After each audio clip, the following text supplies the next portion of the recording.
Hey guys, welcome to my channel. My name is Magda, and as you may probably see during this video, that I am definitely a newbie to this platform.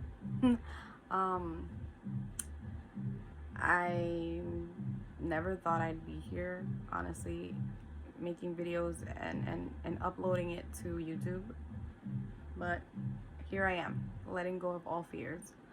For starters, I would like to talk a little bit about myself. Brooklyn native, born and raised in Bed-Stuy. So you already know what time it is.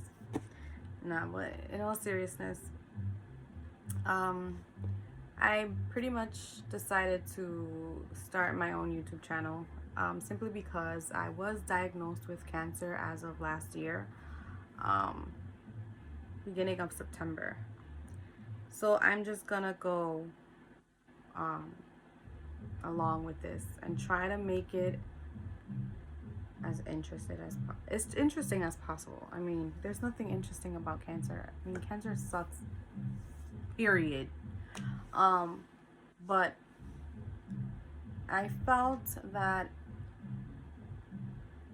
it was important to sort of establish a place where people can come and watch my videos and comment, questions, whatever it is. I'm here, I'm down, Cancer is a very scary thing, and it's a very scary thing to experience alone. There are no books that are written on how to deal with this. There's no steps, no guide, no nothing. You just dive in pretty much. So it could be a very scary, lonely road, but let me just tell you that you're not alone. I know exactly what you're going through. So, welcome. I'm welcoming everybody, survivors, people who have lost loved one, people who have recently been diagnosed, people who have dealt with cancer. So hopefully I'm not as awkward, but again, bear with me. So I'm gonna go through this and try to get everything together in one video. Again, I am no pro at this. It might take me some time to start editing, and who knows, maybe making some sparkles appear in my videos. I don't know. But anyways, so I'm gonna talk about what I experienced before my diagnosis. So the symptoms that I was experiencing, it was a lot. There were a lot of issues going on. Number one, I was getting sick a lot. Like, I had a lot of times that I had a cold. And I had this thing where I would cough a lot. Like, I would get dry coughs almost every time. And it sucked. It hurt like hell. And it was annoying because, I would annoy my mom, especially, and she would worry, and she would say, oh, go get that checked. Every time I went, I'm not even going front, every time I went to the doctors, they could not find anything whatsoever. Nothing out of the ordinary. I was so tired, but this came along after. So let me get to that, because I'm gonna be jumping from place to place, so forgive me. But I was experiencing the pain in my foot that I couldn't explain. It wasn't too bad. I was able to tolerate it, and sometimes it would just go away. It felt like something was like stabbing me. That's what it felt like. Something was stabbing me. And so I let it be, nothing was like shocking to me that was happening, but it was little things like that. There were times that when I was attending school, which I still am, there were times where I would stare at the board, but like my eyesight would kind of like have to like refocus itself. It was almost as if like it were a camera lens. You know, when you are taking a picture and you have to like kind of focus, it goes in and out of focus. That's exactly what was happening to me. And then towards, this was in like 2019, I would say. Towards 2019, I also started to experience nausea. Like I was nauseous all the time. I couldn't explain why. I thought I was pregnant at one point, but that wasn't the case. Um, and just like little things like that. Like I would get a lot of UTIs, and I could not, for the sake of me, I didn't know what was going on. I mean, I got checked frequently, you know, and I tried to stay as active as I could and eat well, and you know, get enough sleep, because I was also working at the time. So, you know, my stress levels were like high. Work, school is crazy, you know. um and so there was a time that I also experienced constipation. Now I don't know if all these symptoms are linked to my cancer, but for sure I know for a fact that when I encountered constipation, it was horrible. I felt like I was dying. I thought it was my appendix, and then I ended up having my boyfriend take me to the ER, which obviously it wasn't my appendix, it was constipation. They prescribed me the Miralax. That did not work at all whatsoever. The only thing that seemed to work and save my life, honestly, I kid you not, was the mineral oil. So, you know, I pretty much swept that under the rug. I never said anything, you know, whatever. So, I would say that it wasn't until 2020. We all know that 2020 sucked balls. Okay. I still had my classes, and obviously I was still under a lot of stress again. So I really didn't give myself a break. But either way, like during that time in 2020, like March, I guess, when COVID started to spread and it was huge. It was a big thing, you know. Schools were shutting down, closing. They switched to remote learning, so obviously I wasn't going anywhere. And then after that, I would say like at the peak of COVID, that's when I decided to like exercise, because again, I was overeating. My anxiety was like crazy off the roof. Then after that, I was like, all right, let me work out. Let me do something. So I did like mild cardio, and I did Zumba, which I thought like, okay, it's not bad, whatever, I could do this. But then like 3 days later, my foot swelled up like really bad, like to the point where I couldn't walk pretty much. So I mean, to be honest with you, I wasn't even gonna attempt to go to the ER. Why? Because number one, they were jam-packed with patients who had COVID. I wasn't about to get stuck there and then get sick. And they weren't gonna treat my foot, or just, you know, like that's what I thought, at least. I mean, it made sense, right? The hospitals were like jam-packed. So I decided to just like wing it and take care of it myself. I iced it, I bandaged it. I hope I'm saying that right.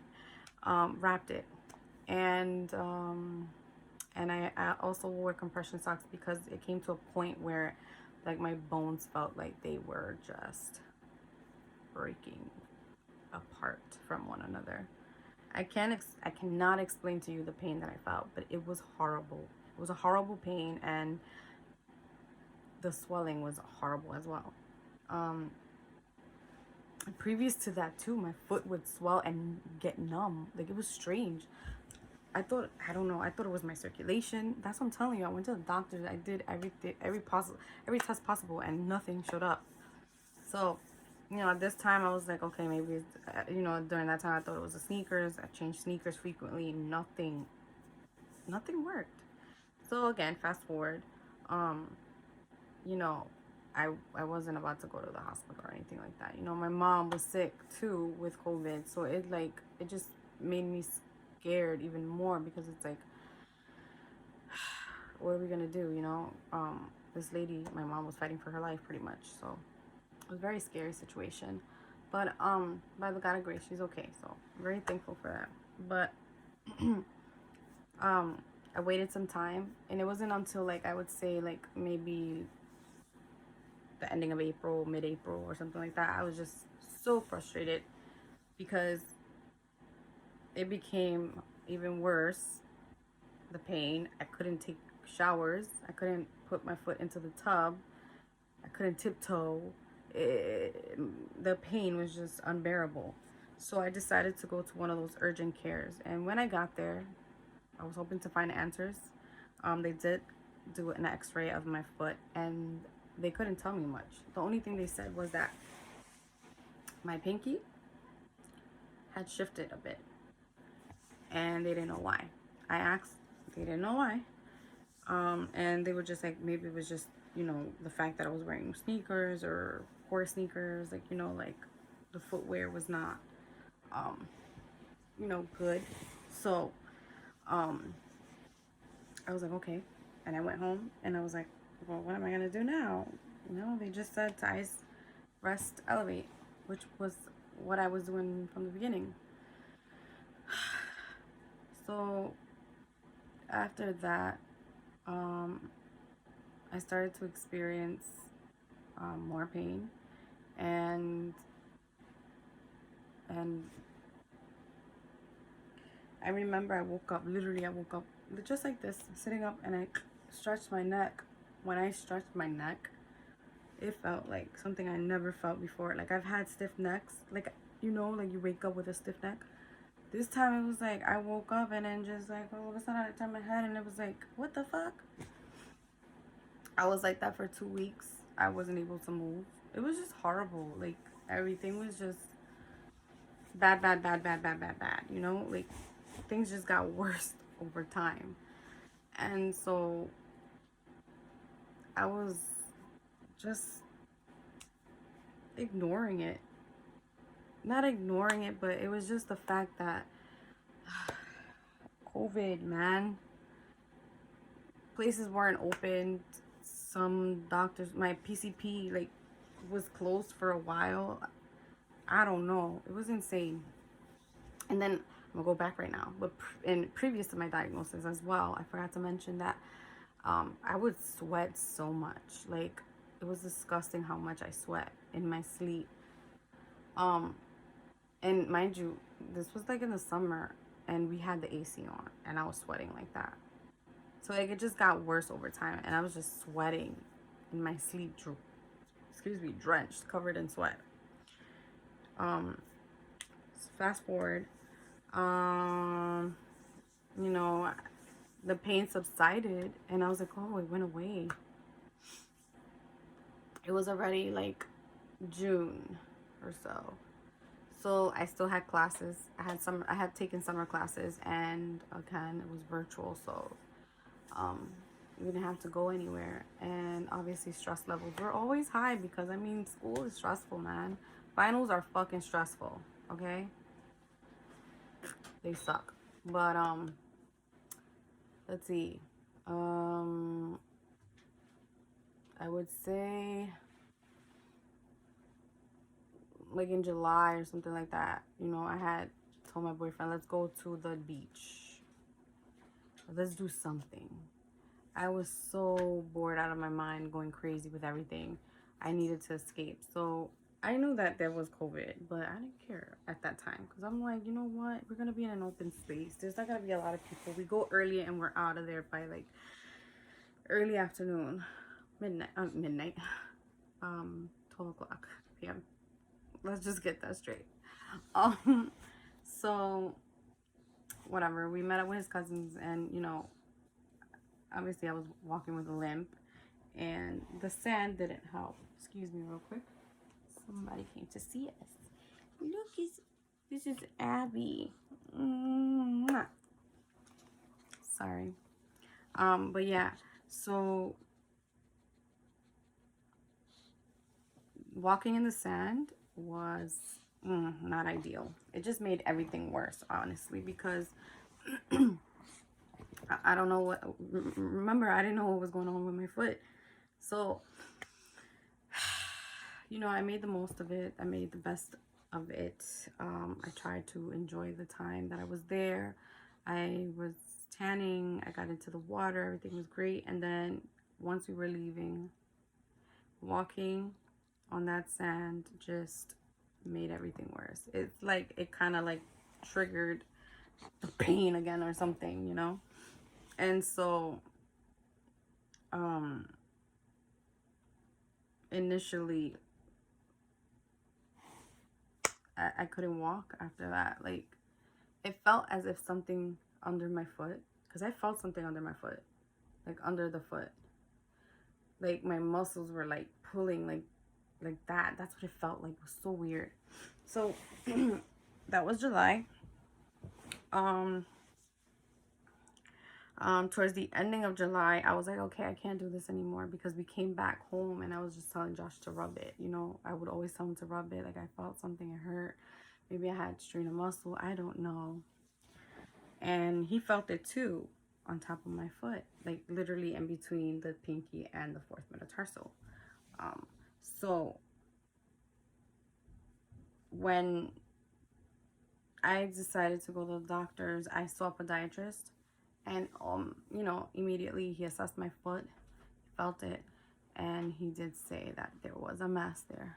So, you know, he decided to get me to do a CT scan, an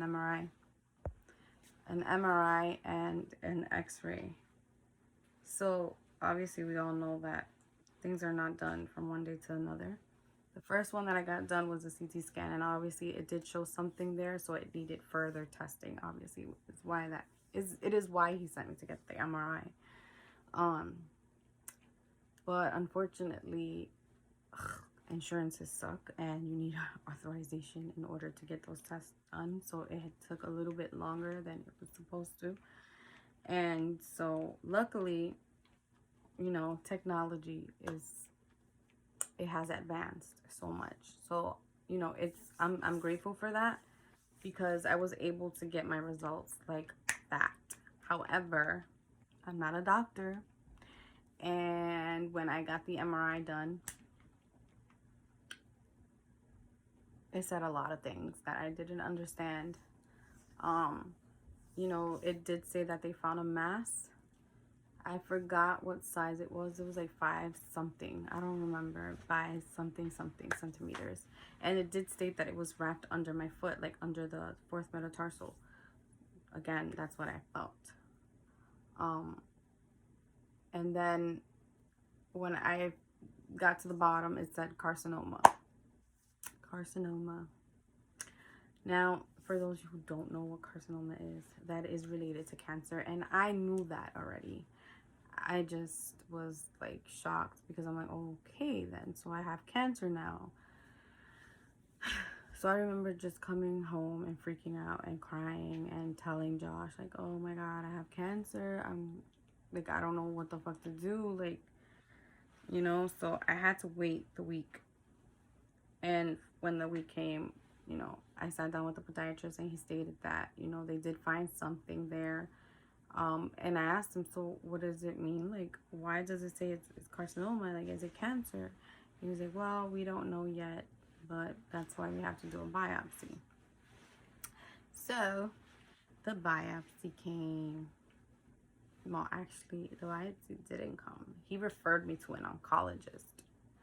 So that's the other strange part I didn't understand. Like, why send me to an oncologist if it's not cancer?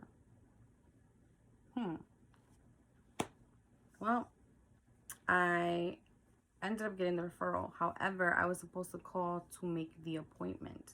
I don't know why. They scheduled me for another place, but it was too far from where I was.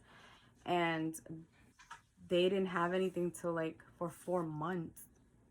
and I couldn't wait that long. I was already in July, like towards the ending of July, and for me to wait 4 more months to find out what the fuck I had, I felt like, nah, that's not happening. I'm sorry. I choose not to wait that long. You know, I choose to actually go ahead and figure out something else. Find a place where they will take me in, like, immediately. So I ended up finding a place in Brooklyn, a hospital. And so they scheduled me for like the following week to meet with the oncologist.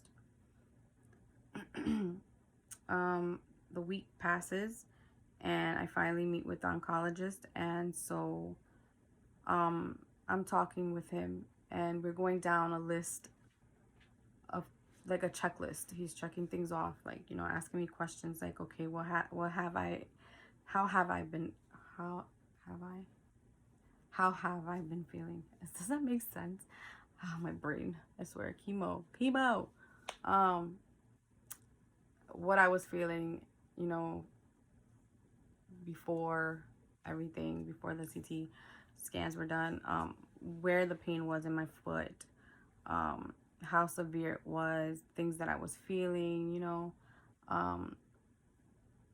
and I pretty much broke it down to him, like, you know, I had been feeling the pain for like about a good year, but it didn't get bad until now, you know. And prior to that, I felt like horrible. I was feeling nauseous a lot. No vomiting, but nauseous. Constipation. That happened once. Headaches. The stiffness of my neck. Constant urination. The UTIs and all this other stuff. And so when I asked him, you know, is this related to cancer, or can it be related to cancer? He was like, it could be, you know, sometimes it is, but we won't know that until we get the biopsy and we do some blood work. So, you know, that was another thing. Like, I'm like, okay, you know, I told him, I was like, it's strange because every time I went to the doctors, you know, they did blood work, everything came back normal, nothing was out of the ordinary. He's like, yeah, but sometimes, you know, it's a certain type of blood work that's done that will determine whether or not, you know. I was like, oh, okay. So, you know, he started telling me that, you know, the biopsy probably I won't be able to get it done another 4 months. And I'm like, what? No, like, I can't take this pain anymore, you know. So luckily, he ended up finding someone for me, and that same day I ended up going to that building where the orthopedist was. And you know, I got there, they were very welcoming and all. And so initially they started with the questions again, like, what was I feeling, where was the pain, how long I had it, X, Y, and Z. And then from there, you know, they started to get to work. You know, they scheduled me for an appointment the following week where I was going to get my COVID swab, blood work, and just speak with the doctor one more time before getting my biopsy done, and ask all the questions I needed to ask if I had any. I was like, okay, I you know, waited the week, and then got there, did my thing. And I remember asking my doctor, the surgeon, just to make sure that we were on the same page, that, you know, the biopsy consisted of literally opening the area and taking out a piece and sending it over to the pathologist. She said yes. So I was like, okay, great. It's not gonna be like a big invasive surgery. Literally just a piece, you know, of the mass. So I was scheduled for the following week, which was like, I would say, or 2 weeks, I don't remember. I know that my surgery was on the 20th of August, and upon, you know, getting there, whatever, Josh was with me in the waiting area, and, you know, they called me, he left, and I just waited, you know, I waited to be seen by the doctor one more time, make sure that they checked that it was the right foot, the left foot, actually, not right, left foot. and just go over some things like, you know, allergic to anesthesia and all this stuff. No, I had anesthesia. Yes, you know, I had my gallbladder removed years ago, so I already know what to expect. And then one more time I asked, so you're just gonna be removing a piece of the mass, right? She's like, yeah, but depending what I see, if I could remove everything, I will. I was like, okay, great. Surgery, I guess, went well. I woke up and Josh was standing next to me. The surgeon comes and she's asking me, like, you know, how I'm doing, if I'm okay. I'm like, yeah, from what I remember, yes. And then I asked her, so were you able to remove the entire mass? Or, and she's like, yeah, you know, we removed it. And I was like, great, you know, that sounds beautiful. Like, you know, and she showed me pictures. The mass was in pieces. So I was like, okay, that shit was huge. So initially I thought that obviously it was taken out. And so I had to wait. She said it would take at least a week for the results to come back. And every day after the 20th of August, I would check my portal to make sure that the results were there. And they were.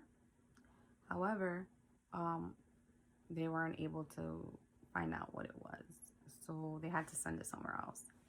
So I would say that on the day that I actually got the phone call of my diagnosis, which was, I think it was like September 2nd or something like that. I think. I don't remember. I know it was a Thursday. I could be wrong if it was September 2nd. But I know that 2 days prior to that, no, 2 days later, we were supposed to go to my boyfriend's cousin's wedding. So I got the call, and immediately, you know, she's like talking to me, and, you know, she broke it down that, you know, it was cancer, and that it was a sarcoma. It was a synovial sarcoma, and that they had to send it to another lab because they couldn't find out what it was. So it was sent to Memorial Sloan Kettering. I was in shock, obviously. I didn't know how to function after that. I just broke down. I felt like I didn't want to talk to anyone. I became depressed. I shut myself out. And the only people that knew really were my family, my close family, my boyfriend and his parents. So you might be asking, what the hell is a sarcoma? Yeah, I was asking myself that. So I have some notes here, and the only reason why I'm gonna read it is because I don't want to get anything wrong and misinform anyone. So, you know, it's crazy, you know, everything that I had to go through. But this doesn't end here, you guys. I'll tell you what a sarcoma is, but let me just finish the story. So, you know, after my surgeon told me that it was a sarcoma, I asked her what stage am I in. They couldn't determine the stage I was in. I was like, okay, great. So I had to come back, get a CT scan of my chest to make sure that it didn't metastasize to my stomach, they told me. My lungs? My stomach. That's what it was, my stomach. And I was like, okay. I'm like, great. Jesus. I don't know how long I had that there for. I don't know if it had metastasized. So I went, and then after that, obviously, I went to go see the oncologist at the Brooklyn Hospital. And honestly, I felt so dumbfounded and baffled because he didn't know what the hell was going on. He didn't know what stage I was on. He didn't have the results for the CT scan. He didn't even have the results from the pathology report. And he hadn't even gotten in communications with the surgeon that did the surgery. So I was lost. I felt like they were very inadequate and irresponsible on how they went about things. I felt lost. I was scared as hell. And I felt hopeless, man. Like, legit. I didn't know where to turn to. Like, you know, there was so much things being thrown at me all at once. And it was just like, I felt like I was alone. I mean, I wasn't, but in that moment, you know, it felt like that. So I decided, you know, to do my own research. Like, obviously, what is a sarcoma and who and where they treated it at best. Treated this type of cancer, you know. So I found out that Memorial Sloan Kettering was like, it's the #1 hospital out here in New York, honestly. It's the best. And I saw that since the pathology came from that hospital, I figured, oh, let me try getting, you know, trying to get there. Unfortunately, I wasn't successful because of my insurance. It was an out-of-network insurance.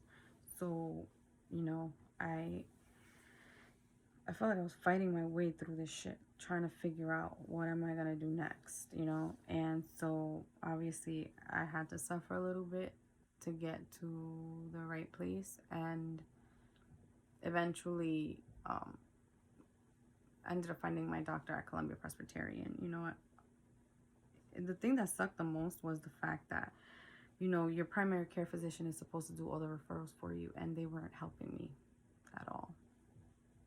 So that right there was so frustrating, you know. So, you know, I ended up going there, thankfully. They did accept my insurance, so I was very, like, happy about that. And upon arrival, you know, I had all my documentation from the previous place. And, you know, my doctor is so dope. Like, he's awesome. You know, he took the time to explain everything to me. The others couldn't do that. And mind you, they wanted to do straight radiation, you know.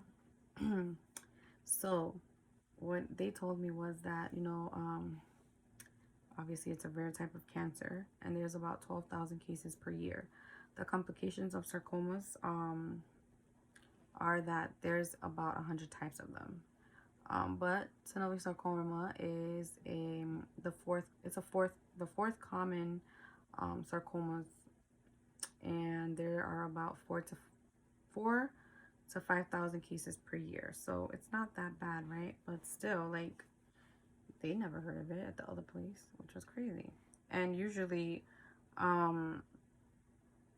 it's formed from connective tissue such as muscles, fat, ligaments, and stuff like that. And it can show up anywhere in the body, honestly. But the common place where it can be found is in the lung. So that's when it gets a little bit harder to treat. So I was afraid of that, like that it metastasized anywhere else. But thankfully, when I did the CT scan, it was clear. So they were happy about that. But they ended up doing a PET scan from head to toe. And the CT scan, another CT scan for my foot, just to see, like, what they had actually done from the in the previous surgery. So the PET scan showed that everything was fine. The only thing was that they did find a nodule in my left lymph node. So I was a bit worried, although my doctor said not to worry because, you know, it's common, and for all we know, it was just, you know, something random that appeared. But we'll get to that again. You know, he stated that the best thing to do at first was to remove the entire tumor. However, you know, they didn't do that, and what they ended up doing was contaminating the surgery. So it made it more complicated for them to treat now because they didn't know if there were any cancer cells that had, you know, escaped. Let's say where it was in the first place. So could have gone anywhere. So now the thing was, how do we go about this? Like, what kind of treatments? And initially, they weren't looking at chemotherapy, but because, again, it had been wrapped around my foot and there were kind of like specks all over my foot, they didn't know if it was due to the surgery or due to the tumor. So he went with what he knew best and how to manage a sarcoma, which is, since it's an aggressive cancer, he wanted to treat it as aggressive as possible. You know, we needed clear margins and there were none. So definitely he stated that chemo would help prevent it from reoccurring again. And so, you know, they wanted to preserve my my walking mobility, and it made it hard for them to figure out what they wanted to do because of the fuck up that they did in the previous hospital. I'm sorry, I'm getting real here and I'm gonna curse a lot. So, you know, I had seen my surgeon. She stated the same thing, that they did contaminate the surgery. It was because of her and the board meeting that they all had that they decided to go with chemo, surgery, and radiation. So those were the treatment. That was the treatment plan they had for me. You know, and he said that, you know, some the synovial sarcomas are they respond well to chemo, so it actually would shrink the sarcoma. The two combinations of treatment of chemo that I would be receiving would be ifosfamide and doxorubicin. So we all know doxorubicin is the red devil, and he don't come here to play. But I wasn't having that.